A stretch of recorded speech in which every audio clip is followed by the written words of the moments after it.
Hey, what's up? It's Jeff.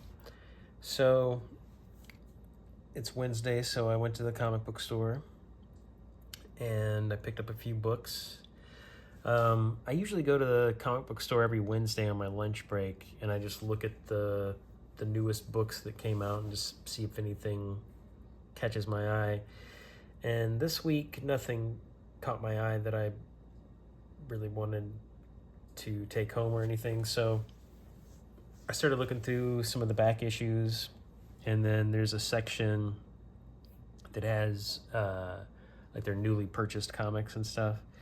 And that's where I found these two books, Mars Attacks #3 and Marvel Tales #14.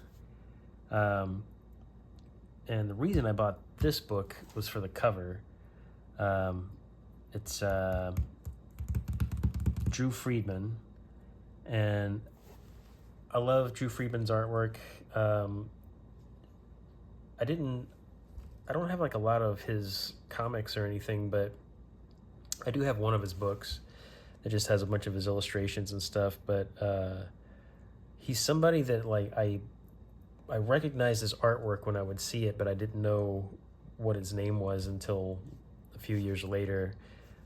This guy that I used to work with maybe like 20 something years ago was a huge Drew Friedman fan, and he would bring in books and show me stuff, and he's really amazing. I've got one of his books, looking over to see if I can just grab it really quickly, but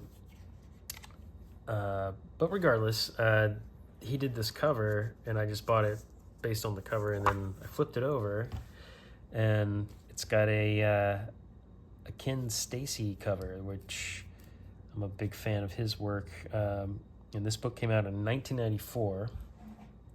I've got a bunch of other artwork comics that he did. I think he like painted the cover of Spawn #1. Like McFarlane drew it, but he did all the airbrushing and stuff. But I always liked his artwork when I was a kid, and lately I've kind of been picking up stuff if I see his artwork. And so this was just sort of like luck for me. I didn't even realize he did this back cover, because when I saw it in the store, it was in a bag and board, so I can only see this side. But then I open it up, and this first story is drawn by Charles Adlard, who went on to do The Walking Dead. So this is like pre-Walking Dead Charles Adlard, and he's got his own like unique way of drawing the Mars Attacks aliens. But this is pretty cool. I haven't really like flipped through this yet. Kind of doing it for the first time here on camera. I mean, I looked at a little bit of it, but I didn't really dig in yet, because I dug into some other comics that I'm going to be talking about. Star Wars Galaxy Magazine. I had that. And that's another thing that Ken Stacy did. He did the cover of the Star Wars Galaxy Magazine #1. So I remember having that when I was a kid. Let's see. This artist is Tom Sutton and Dave Simmons. Lynn Brown writer. Okay, cool.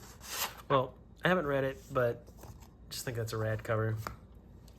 The other thing I got was this Marvel Tales. And I looked inside. Marvel Tales is like reprints of older books. So, but I looked at this. This book came out in 1968. So even though it's a reprint, it's still it came out not long after the original books came out. So, but I did some research online and found out that it's a reprint of Amazing Spider-Man 19, and it's art by Steve Ditko and written by Stan Lee. But yeah, I like if I can find like a cheap old reprint of some Steve Ditko Spider-Man, I'm gonna pick it up. And this was very inexpensive. I think this was $3 and this was $8, so didn't break the bank, which is good. I haven't been able to find out like the original source of these books in the back, but I do think it's funny that, you know, Human Torch is fighting the Asbestos Man. He does look kind of cool, though. He's got this cool gas mask on. I'm not familiar with the Asbestos Man. I wonder if that's like... I wonder if he's more popular than I realized, but I doubt it. Looks like something from a horror movie or something. If he was like, you know, all colored in like grays and blacks and stuff. But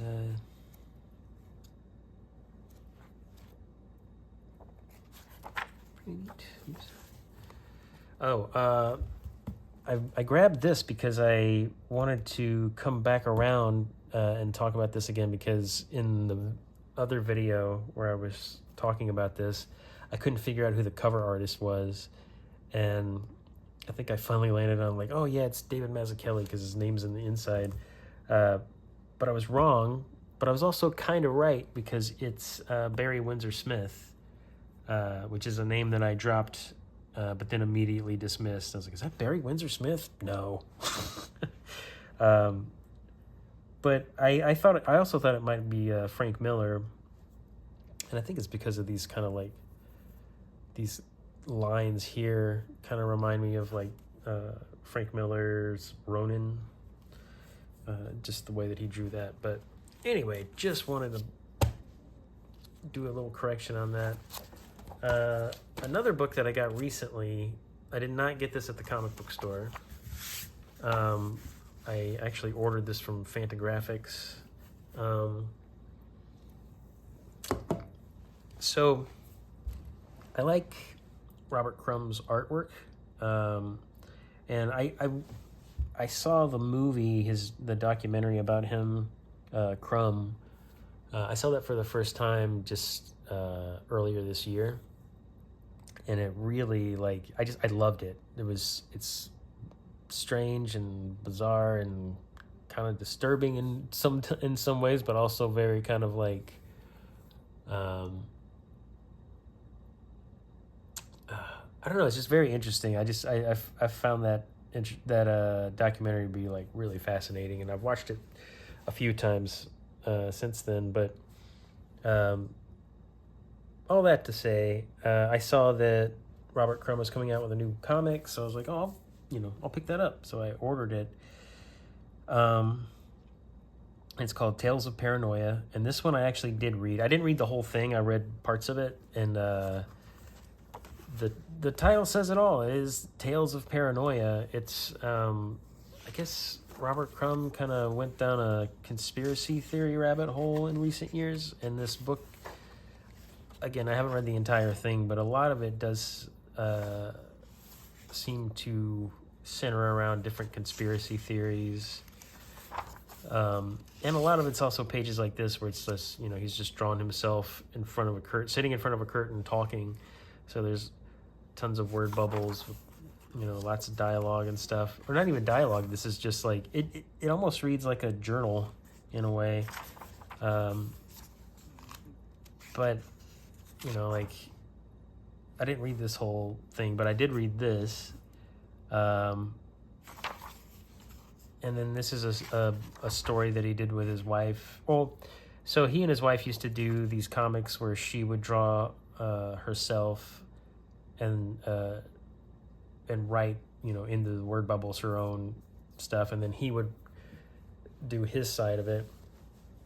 And she passed away a few years ago, and this is a story that they had talked about doing before she passed away, and so he just went ahead and has done it, posthumously.